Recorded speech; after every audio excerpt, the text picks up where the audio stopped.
What was the last thing we looked up on stream? What happened? I feel like we were doing something here 2 or 3 days ago, but I don't even remember. Oh, I was just coming back from that Fresh and Fit stuff. Oh, watching Rolo literally self-destruct on the internet. Holy shit. That dude is what a goober. What a goober. What was he thinking? I'm so confused. Nah, you know what's most telling about that whole conversation? How hard Fresh and Fit were sucking him off. That was crazy. I think that's probably the time. At one point, Fresh said something that almost killed me. He went, "Why are you guys being so mean?" I said, "So, right now, just jump off the highest building in Miami. So, you guys have never given a shit about being mean to these." Yeah, that's why I kind of like. Sudden, it's a 55-year-old white man yelling, what did he call you guys? Oh wait, douche nozzles. Okay, and all of a sudden you guys, bro.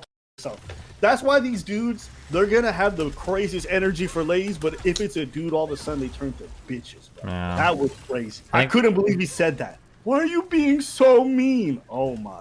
Yeah, it was like, I think I was like, it's very hard. I have to try to keep like my emotions in check, so I'm not like losing my mind. But I was so triggered because I watched him do the whatever podcast, and then I've watched these guys like and how they like run through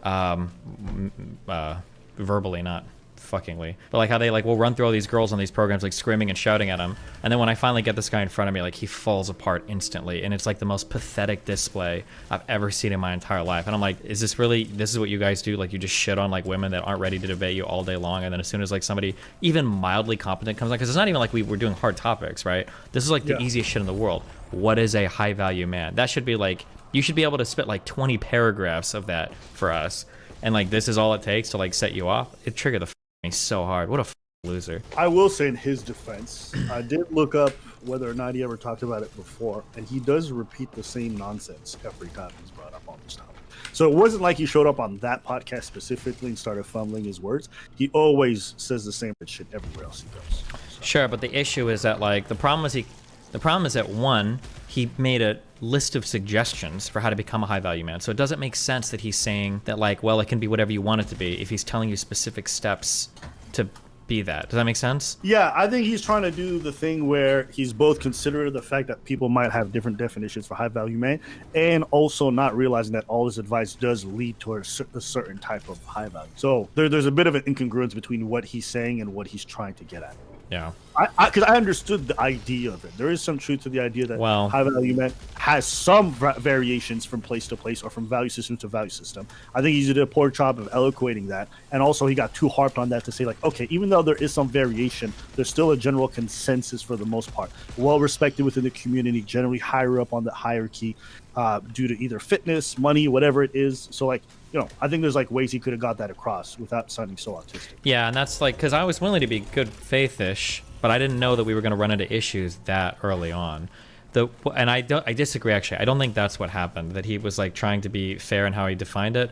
I think what happened to him, and I know this because I've been there before. I think what happened was he made a really tweet and he couldn't get off of it, so he had to like warp his mind in the most possible to try to make that tweet make sense. So he was like, okay, well, high value man, but as soon as he starts saying shit like Jeff Bezos and Elon Musk and whoever else like aren't high value men, it's like, bro, well, what do you mean? What is a high value man then, right? Like you must have a definition in your head if you're saying these people aren't high value men. But yeah, it was just cringe. I think that was probably one of the dumbest parts when he said Ben Shapiro was not. Yeah. Why? And he said something so strange. He said like Ben Shapiro basically hounded his wife into submission. Yeah, he kept saying that he wore her down. He said that like 3 or 4 times. He wore her down over 4 months. Courted her. Like, you know Ben Shapiro's story? I actually looked it up. It's kind of wholesome. No homo. He basically just... Well, we say pause now, but go ahead. Yeah. I say both. But yeah, when they met, they decided to spend every day after work together. Like hanging out, doing work, not even like going on dates necessarily, but maybe she would be studying for a paper and he'd be writing up an article, and they would just spend time together. And I'm like, oh, that's kind of beautiful. Like they really enjoyed each other's company and they were committed. And then after 4 months of spending time together, they decided to get married, which by serious Jewish people is very common. It's not abnormal to accelerate the timeline for a marriage. So why did you get this idea that he hounded her? And you just realize he's working backwards because he hates him. Yeah, of course. He's gonna view whatever behavior he engaged in the most negative light. But like, I'm like, where did you get the idea that he hounded her? What did Yeah, you and that's do? kind of what I was like wondering. I was like, was there really like some weird improper shit going on, or was this just like a normal kind of like courting relationship where, you know, guy's pursuing girl and then he's, you know, persistent until she finally says yes, which can either be like really creepy or it can be totally fine, but like you need a little bit more context. But the way that he was presenting it basically was trying to make him sound like he was a Yeah. What was it? Jesus. Yeah, he probably about to get moved.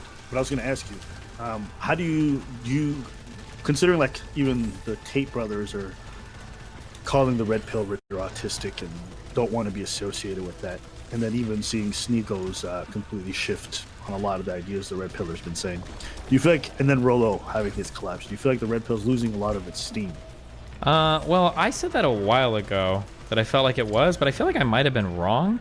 But now I feel like I'm gonna end up being right for reasons I shouldn't have been, because it feels like that Rolo tweet was actually a bigger deal than I thought it would be. I think because of him defending it, and then other red pillars, namely Fresh and Fit, feeling like they have to defend it, but the tweet being so obviously right. Like it's the equivalent of like Rolo like tweeting out like how to be a high value man, step 1, all white people should be able to say the N-word. Like it's on that level of stupidity. And I think that one of the things that it did, and this is something I've talked about for a while, is I don't know if I've had this talk with you, but I've said that like if you watch the Tristan videos on like how to pick women up, and if you listen to Andrew Tate talk about how to pick women up, it is very obvious that he knows what he's talking about. That these guys have a lot of experience with women, and they definitely know how to play the game. But if you listen to a lot of red pillars talk about women, they don't. They're just this is like virgin tips for virgins. Like that some of this shit about like the juggling all the women and blah blah blah. Like it's just cringes.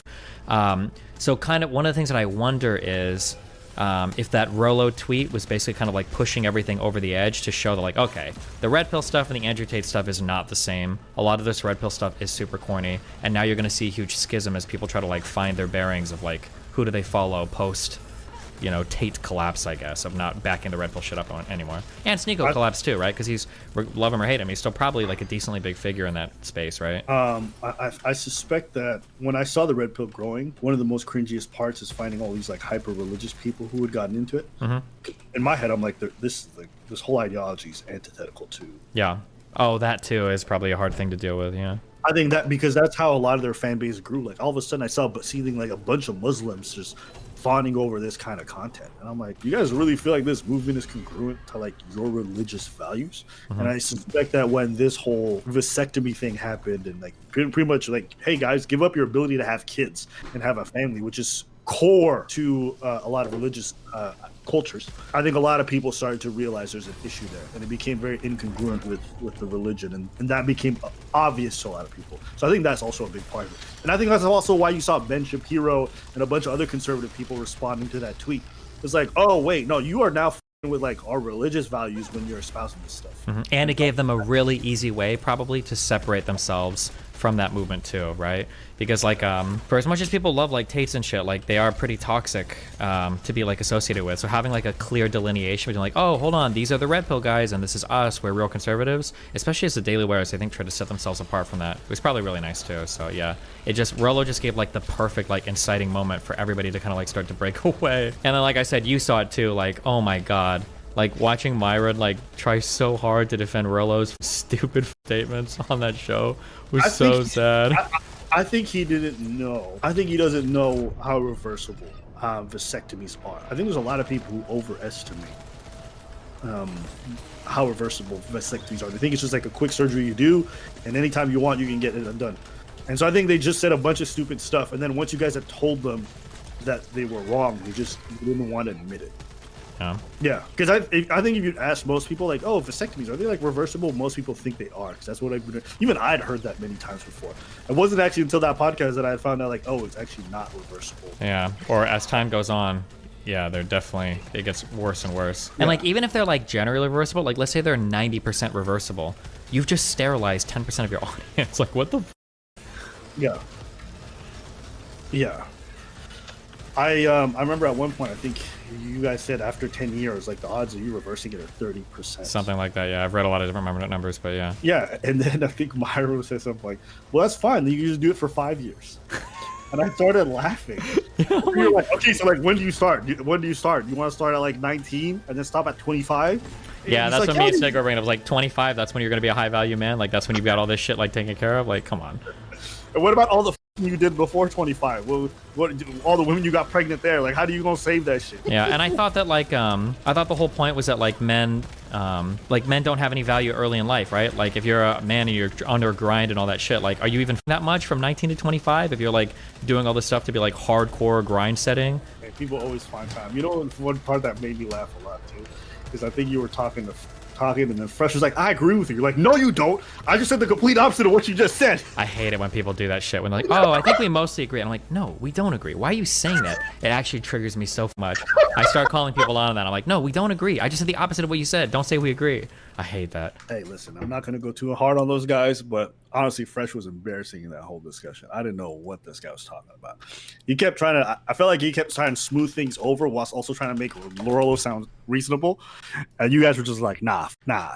We don't agree. We don't agree. Rolo's being ridiculous, and you guys were simping really hard because his book is on the table. I was like, yeah, get him, dudes, get him.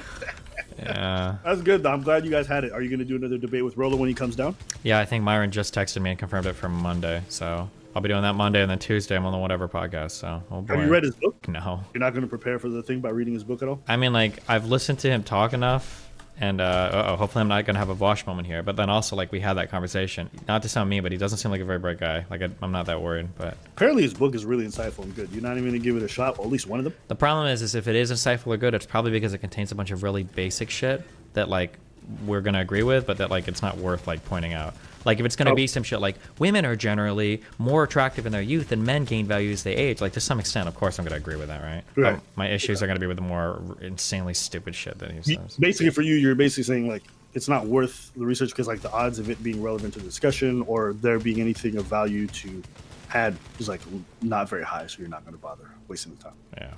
Have you ever read somebody's books in preparation for a debate? Yeah, I read Lawrence Southern's book on immigration. Why'd you laugh before saying that? Because it was reading that book was, as soon as she realized I'd read it, I had spent so much time preparing for an immigration debate with her. This was like 7 years ago. And as soon as she realized I'd read it, she completely changed the topic. And I was like, okay, well, this is a waste of time. You should have just come in with quotes. You'd be like, chapter 3, line 47. And you should have started rattling shit off. That'd have been funny.